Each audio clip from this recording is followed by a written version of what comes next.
Guys, welcome back to another episode of Zach and Dev Outdoors. If you can't tell by the title, it's over the horny toad. I like to break this into 3 sections. What time of the year to throw it, where to throw it, and how to rig it. So let's jump right into this.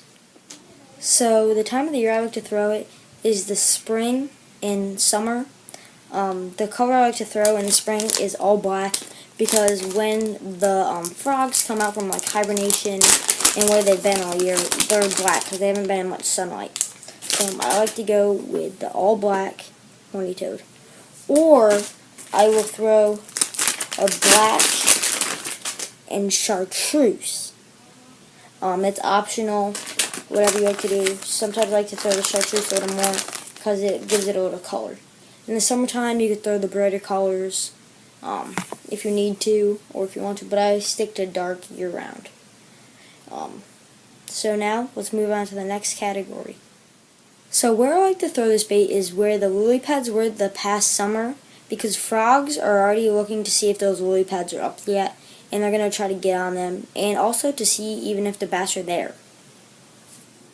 And then in the summertime, I like to throw them on beaver dams, or near beaver dams, and right in the lily pads.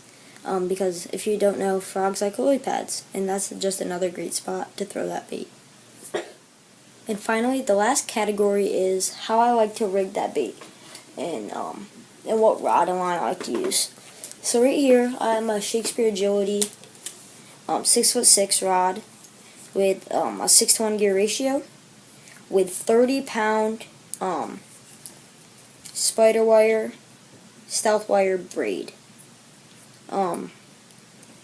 That's pretty much what you're going to need to get the frogs or those big bass out of the lily pads. And I like the green because it kind of blends in with the lily pads around it. Always use braid when you're throwing frogs. And I have it rigged on a 5/0 extra wide gap hook. There. Bam.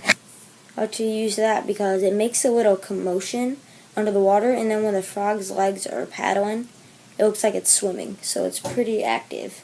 So like I said, I'll just pitch it in there, straight swim it out, pitch it in there, and straight swim it out over and over again. And that seems to do it. Or sometimes it'll just aggravate them, and you'll get that heavy big bite. You gotta wait 3 seconds before ever setting the hook. That's what I like to wait, because when I see that big blow up, immediately I try to set the hook and the fish doesn't have it yet and I miss it. So I miss several bass on frogs. So just wait that 3 seconds, and that's an extra tip for you guys. But this is it for Zach and Dev Outdoors, and thanks for watching.